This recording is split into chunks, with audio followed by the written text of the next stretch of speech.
Good morning, everyone. 11th Commerce, English Medium, BA, chapter number 8. Now, the concept is retained profit or plugging back of profit. Retained profit और plugging back of profit का मतलब ये होता है कि हमने जो भी मार्केट से प्रॉफिट अर्न किया है वही प्रॉफिट अगर हम अपनी कंपनी के अंदर, अपनी इंडस्ट्री के अंदर इन्वेस्ट करते हैं, that is called retained profit और प्लगिंग बैक ऑफ प्रॉफिट। जहाँ से अर्न किया उसी चीज़ को हम वापस से इंडस्ट्री के अंदर यूज़ कर रहे हैं। Now meaning, during the sound financial position, sound means higher, during the sound and higher financial positions, company earn more profit instead of distributing all profit in the forms of dividend. Company keeps some part of profit in the forms of reserve in business. Company क्या करती है कि मान लो कई बार ऐसा होता है कि उसकी कंडीशन काफ़ी ज़्यादा बेटर है और वो बहुत सारा प्रॉफिट अर्न करती है, तो ऑलमोस्ट प्रॉफिट वो इंटरेस्ट के रूप में डिवाइड नहीं करती है, शेयर नहीं करती है, उसका कुछ पार्ट वो रिजर्व करके रखती है बिजनेस में for future payment of business liabilities.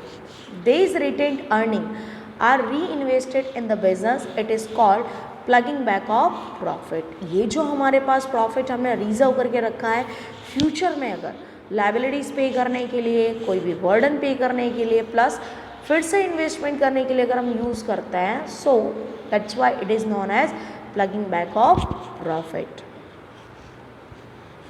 Advantages में फर्स्ट आता है useful in time of recessions. जब डिप्रेशन होता है, डिप्रेशन की रिकवरी करनी होती है, at that time it is very useful for us. Negative changes in the market as well as to face difficulties arising in times of recession and retained profit is very useful.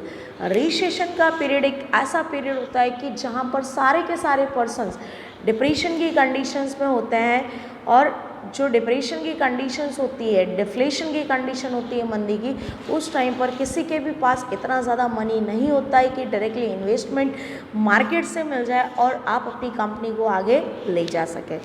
सो उस time पर अगर हमारे पास reserve है, profit का कुछ partition है, तो easily हम उसको यूज़ करके अपनी कंपनी की रिकवरी कर सकते हैं।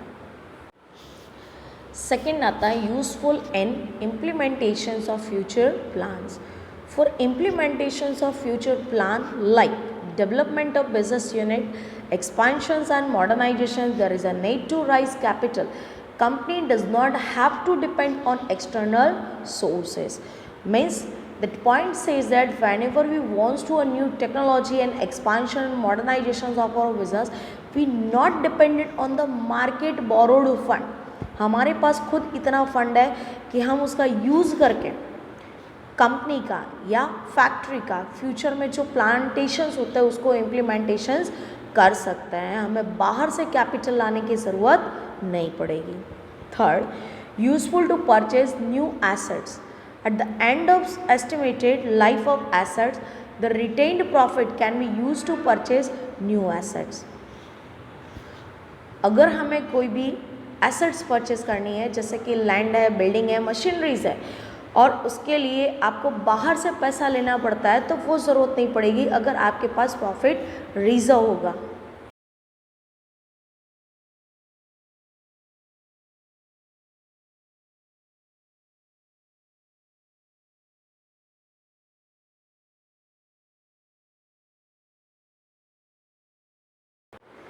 Fixed dividend policy, when sometimes company adopt a stable dividend policy, then retained earning becomes useful.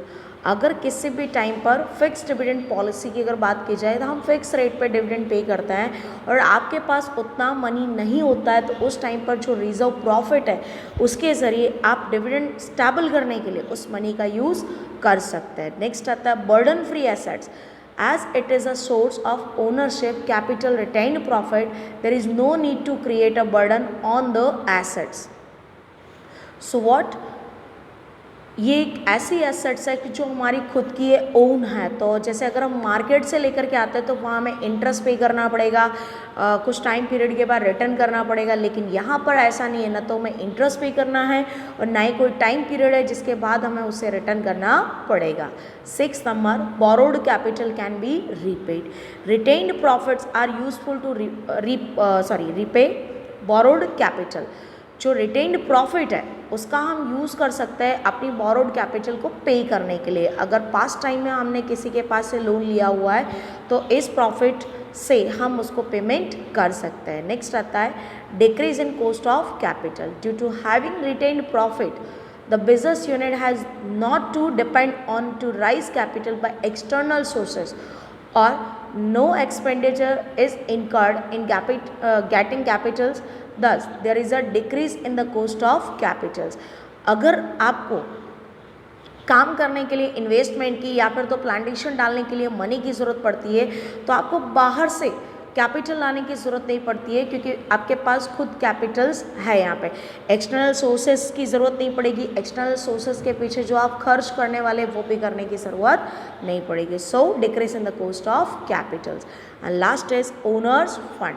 Plugging back of profit and retain profit is an owners fund, so there is a no need to payment interest. हमें interest pay करने की ज़रूरत नहीं है, क्योंकि यहाँ पर ये हमारा ओन प्रॉफिट है, ओन एसेट्स है। तो आज के लिए इतना ही। Thank you so much.